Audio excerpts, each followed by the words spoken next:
Gloire, gloire, gloire au Dieu véritable et au Dieu tout-puissant.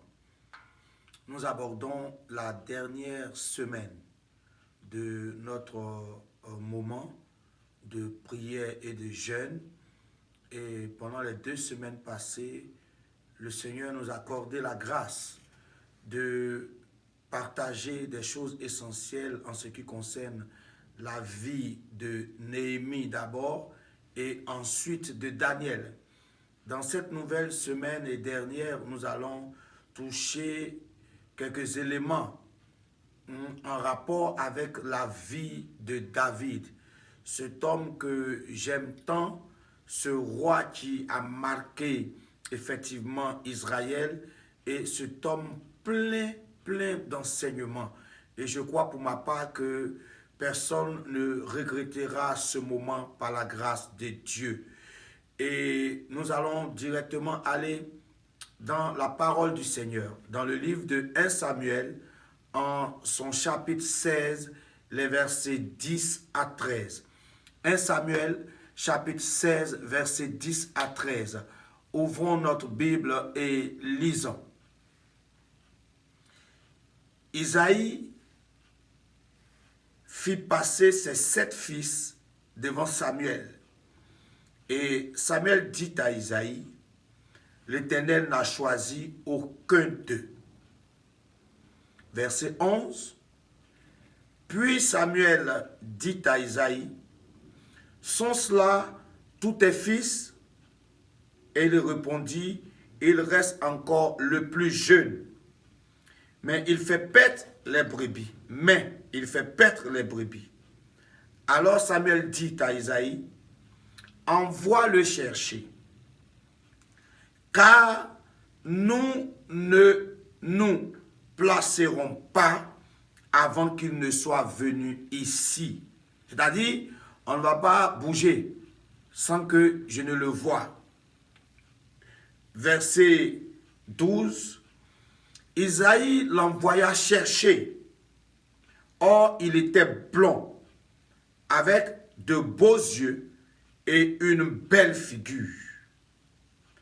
L'Éternel dit à Samuel, lève-toi, oins-le, car c'est lui. Lève-toi, oins-le, car c'est lui. Verset 13. Samuel prit la corne, éloigné au milieu de ses frères. L'Esprit de l'Éternel saisit David à partir de ce jour et dans la suite. Samuel se leva et s'en alla à Rama. Parole de l'Éternel. Bien-aimés, le thème que je voudrais que nous puissions partager ce matin, c'est avant le trône. Avant le trône. Ce que nous avons constaté de nos jours, c'est que tout le monde est pressé. Tout le monde veut se présenter. Tout le monde veut qu'on parle de lui. Mais nous voulons détruire toutes les bases. Nous voulons violer les principes. Nous voulons brûler les étapes pour être positionnés. Pourvu que je sois positionné. Pourvu qu'on parle de moi. Mais et après cela? David vient nous enseigner. Ou le Seigneur nous enseigne à travers David. David était le 8e fils d'une famille. Avec pour père Isaïe.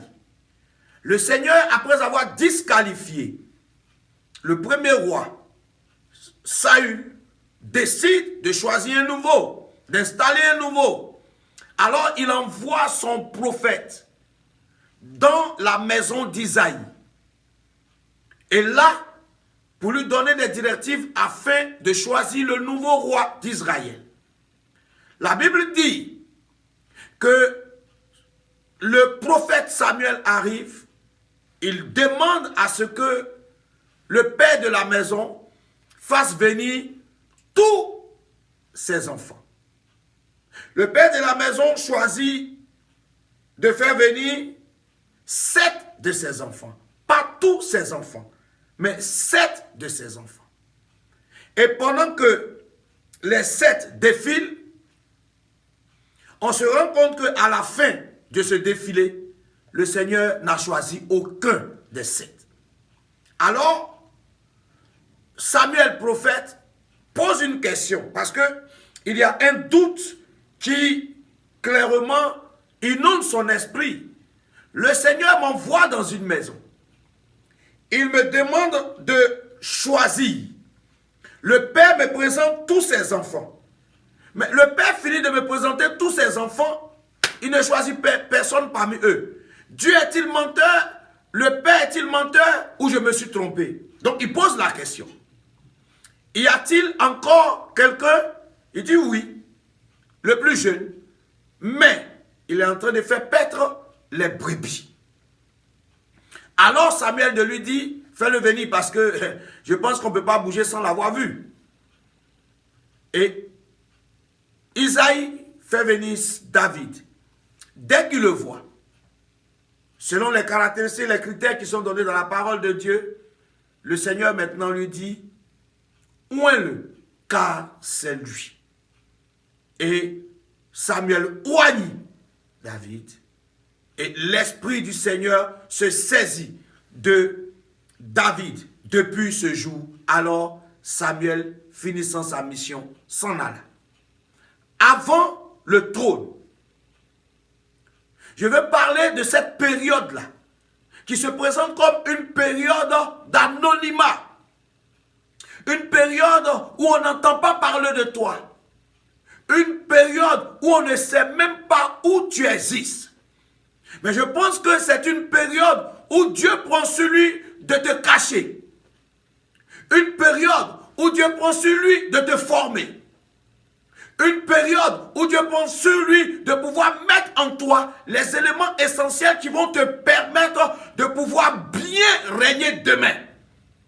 Quand nous parlons de trône, je ne parle pas seulement du trône d'un pays, du trône d'un village, mais je parle d'une bénédiction quelconque dans laquelle Dieu veut te faire rentrer. Avant que tu rentres dans cette bénédiction, ou avant que tu rentres dans ce positionnement, Dieu choisit de te mettre dans l'anonymat. Choisit de te mettre dans une position où les gens ne prêtent pas attention à toi. Ou même les membres de ta famille ne prêtent pas attention à toi. D'où vient-il qu'un père peut mettre de côté son propre fils qu'il a mis au monde?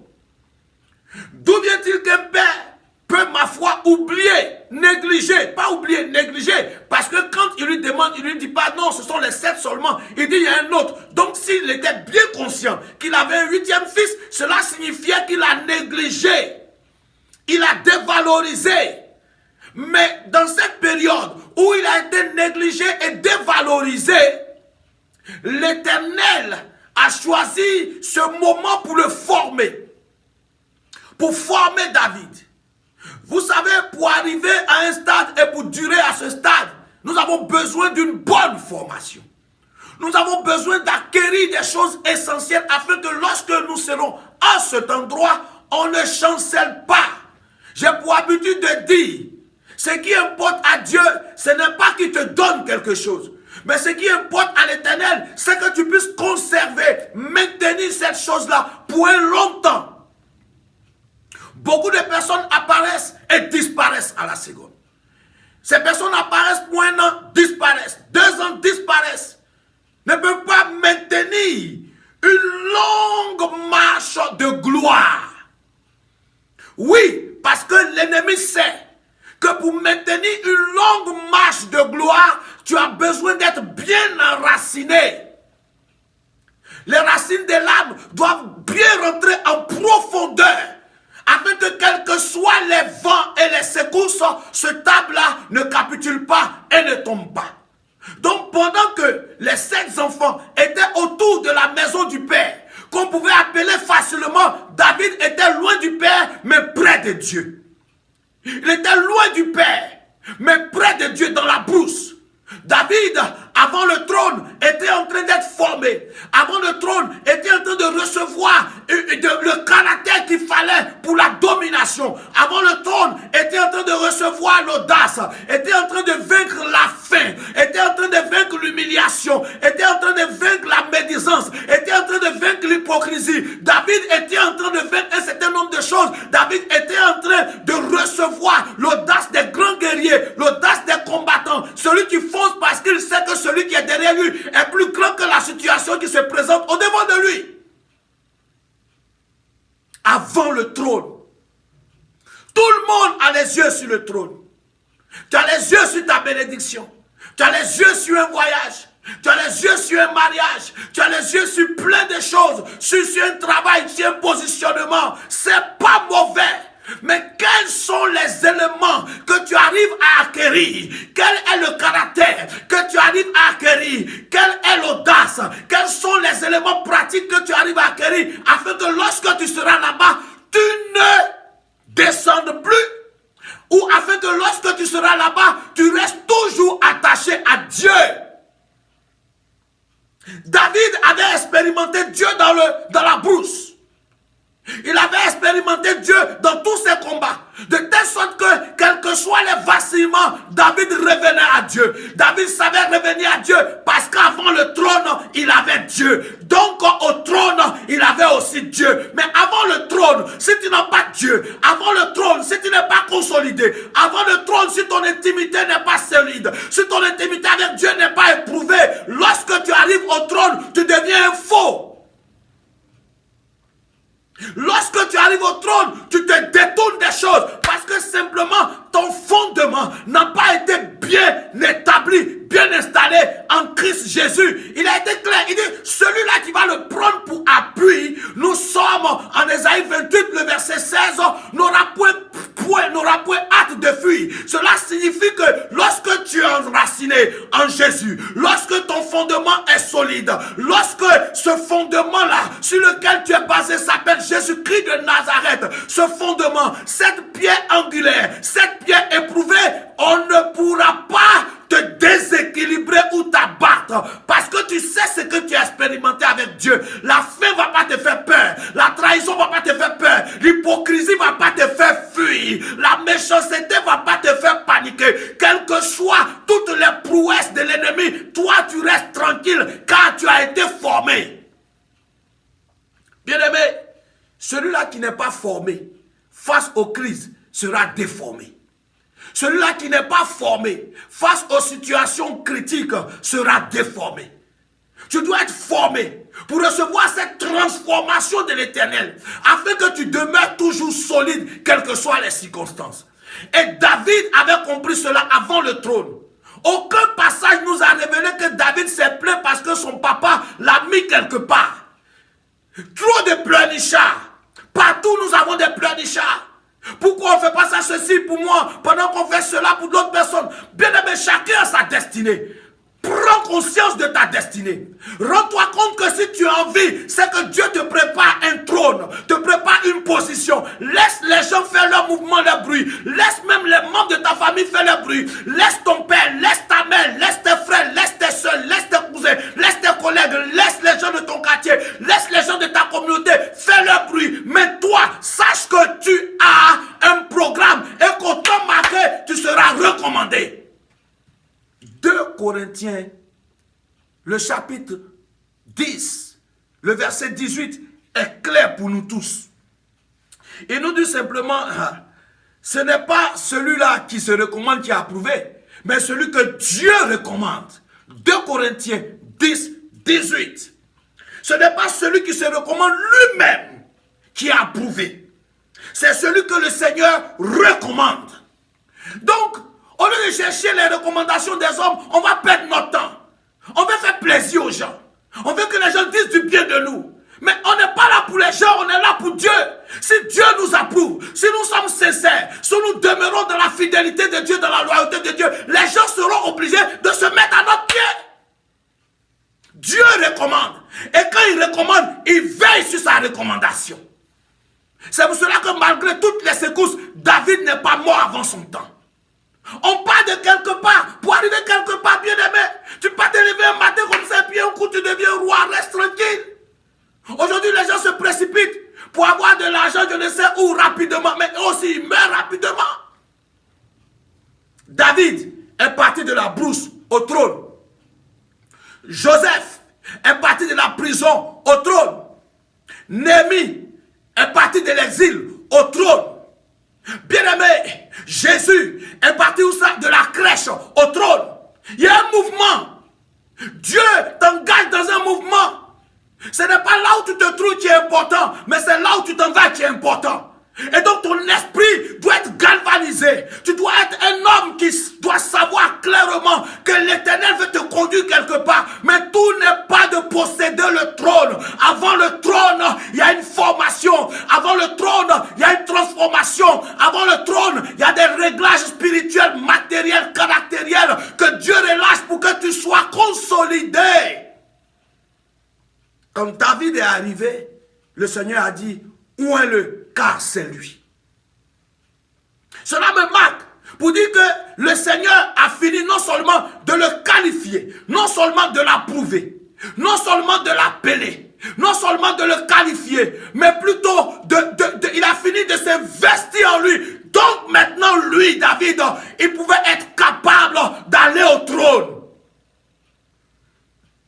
Et donc, avant ce trône-là, pour montrer à tout le monde que lui, Dieu, il avait bien formé David, il présente un combat qu'on appelle le combat de David et de Goliath. Ce n'était pas auparavant le combat de David et de Goliath, c'était le combat d'Israël contre les Philistins. Mais comme l'Éternel voulait marquer la différence, il présente un prétexte, il présente un combat. Alors David arrive, ouin, mais formé. Pas seulement ouin, parce que si tu es ouin, que tu n'es pas formé, tu vas fuir. Ouin, Saül était ouin certainement, mais c'était fini pour lui, il ne pouvait pas tenir. Il était ouin et formé, j'insiste, ouin et formé, ouin et prêt. Ouin est déjà aguerri par rapport à ce qu'il avait eu à apprendre dans la brousse. Donc quand il arrive, pendant que tout le monde panique, lui ne panique pas. Parce qu'avant le trône, il n'a pas couru pour le trône, il a couru pour faire plaisir à Dieu. Si tu cours pour faire plaisir à Dieu, Dieu va te positionner. Mais si tu cours pour le trône, bien-aimé, arrivé au trône, tu vas chavirer. Il n'y a pas quelqu'un, comme lui-même David nous dit, qui a été fidèle, que Dieu a abandonné. Il n'y a pas quelqu'un qui a été déterminé que Dieu a abandonné. Je suis venu te dire que nous sommes rentrés dans la dernière semaine de notre moment d'entretien, dans la dernière semaine de nos moments de jeûne et prière, dans la dernière semaine de nos moments d'intimité avec Dieu. Je voudrais que tu révises ton caractère. Je voudrais qu'avant le trône, tu revoies ton caractère. Je voudrais qu'avant de posséder une telle bénédiction, tu revoies ton caractère. Je ne veux pas que tu sois toi-même qualifié et puis après par ton comportement disqualifié. Beaucoup de personnes ont pris beaucoup d'engagement vis-à-vis de Dieu, ont fait plein de promesses vis-à-vis de l'Éternel. Mais quand elles sont arrivées au trône, quand elles ont reçu la bénédiction, on les a plus vues parce que leur caractère n'était pas travaillé. Bien-aimé, Dieu te met dans la bénédiction pour te révéler. Parce que j'ai l'habitude de dire qu'il y a trois raisons pour lesquelles Dieu t'élève ou Dieu permet que tu sois élevé. Dieu permet que tu sois élevé parce que toi-même, tu es là. Seigneur, bénis-moi. Seigneur, bénis-moi. Seigneur, bénis-moi. Donc, tu peux recevoir une bénédiction permissive, pas une bénédiction vraiment pleine, totale et parfaite. Tu as tellement fatigué les oreilles de Dieu.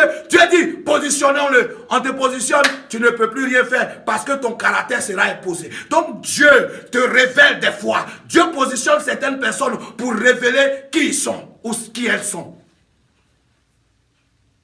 Ça, c'est le premier élément. Donc, Dieu te positionne. Deuxièmement, parce que ton temps est arrivé. Parce que ton temps est arrivé. Le temps de l'enfant, David était arrivé. Donc, Dieu l'a positionné. Et quand Dieu te positionne parce que ton temps est arrivé, alors, tu es tranquille. Dieu soutient son positionnement. C'est important. Et Dieu aussi, des fois, positionne des gens même pour les disqualifier. Parce que tout le monde pense qu'ils sont bons, mais quand Dieu les positionne, il va révéler ce qu'il a révélé. Donc je veux te dire, reste tranquille. Je vais te demander de travailler. Si tu es dans l'anonymat, travaille. Bosse. Travaille. Bosse. C'est tout ce que tu as eu à prendre en cachette qui va agir pour toi sur la place publique. Mais si tu n'as rien appris en cachette, comment cela peut travailler pour toi sur la place publique? Un exemple d'une femme qui veut se marier. Tu ne sais même pas préparer. Une sauce graine, tu ne piques pas. Tu ne sais pas préparer. Tu ne sais même pas dresser un lit. Tu ne sais même pas nettoyer une douche. La seule chose qui te reste, tu es dans ton esprit, une robe, et après la robe. Mais après la robe, c'est la déchéance. Je vais t'inviter, bien-aimé, à comprendre qu'avant le trône, il y a un temps. Et c'est un temps de préparation. Bosse, fouille, enracine-toi dans les choses, dans le domaine dans lequel tu te trouves. Bosse, tu dois être un ingénieur. Bosse, tu dois être un PDG. Bosse, tu dois voyager. Bosse, tu dois faire telle chose. Bosse, tout ce que tu dois faire. Il faut bosser. Laisse Dieu te marteler. Laisse Dieu te transformer plutôt. Laisse Dieu travailler en toi. Laisse Dieu briser les choses qu'il a brisées.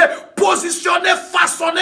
Afin que lorsque tu seras au trône, sa gloire puisse être manifestée. Un seul point se joue avant le trône. La formation. Ne te recommande pas. Parce que ce n'est pas celui qui est recommandé qui est approuvé. Ce n'est pas celui qui se recommande lui-même qui est approuvé. Des gens courent pour les titres. Oh, je m'appelle tant. Je suis tant. Je m'appelle tant. Je suis tant. Dieu fait rien avec les titres. Dieu honore non seulement la fidélité, mais la détermination, l'audace et l'engagement. Dieu honore l'obéissance. C'est quand tu vas mettre un tout sur toi et puis quoi? Tu peux effrayer les ignares. Tu peux effrayer les gens qui n'ont pas une profondeur de Dieu. Mais tu ne peux pas effrayer quelqu'un qui sonde. Parce que le titre ne te fait pas. Le titre fait les gens de façon, on va dire, humaine. Mais le titre ne fait pas les gens selon Dieu. Tu as peut-être le contenant, mais et le contenu. Tu vas être mis, on va dire, sur le terrain. Et quand tu vas être mis sur le terrain, qu'est-ce que tu vas prouver? Bats-toi. Travaille. Arrête de planifier. Arrête d'accuser. Arrête de te lamenter. Arrête de convoiter. Bats-toi. Bosse. Bosse. Bosse. Bosse. Travaille matin, midi, soir, dans le domaine dans lequel tu te trouves. Parce que cette année, tu dois produire quelque chose de grand. Peut-être qu'on ne te reconnaît pas, mais quand tu seras face à une situation, ils vont dire, mais ce gars-là, vraiment, Dieu l'avait préparé. Ou cette femme-là, vraiment, Dieu l'avait préparé. Nous sommes fiers d'elle. Ton patron sera fier de toi. Ta patronne sera fière de toi. Les gens seront fiers de toi. Parce qu'avant le trône, tu as travaillé. Mais si tu te bats pour le trône et que tu n'as rien en toi, tu seras exposé. Puisse Dieu aider quelqu'un en ce matin à comprendre la dimension avant le trône. Et je voudrais te donner simplement un sujet de prière. Un sujet de prière que nous allons faire ensemble. Tu vas dire au Seigneur, Père, donne-moi d'être formé. Aide-moi de recevoir les choses dont j'ai besoin. Afin que, au temps où tu vas me révéler, je ne sois pas une honte pour toi. Nous prions le Seigneur. Éternel, donne-nous d'être enracinés, d'être formés, afin qu'au temps où tu vas révéler ou nous révéler, nous ne soyons pas une honte pour toi. Père, je ne veux pas être une honte pour toi, mais je veux être une fierté pour toi. Donc permets-moi, Seigneur, d'être profondément enraciné. Donne-moi tout ce dont j'ai besoin. Apprends-moi tout ce dont j'ai besoin, afin que lorsque je serai positionné, je ne sois pas une honte pour toi. Père, pour ajouter un second sujet, révèle-moi au temps opportun. Ne me révèle pas de façon précoce. Révèle-moi au temps opportun. Je ne veux pas une révélation précoce. Je veux que tu me révèles au temps opportun. Le temps que toi tu veux. Recommande-moi et agis pour la seule gloire de ton nom. C'est au nom de Jésus que nous avons prié. Puisse la paix de Dieu.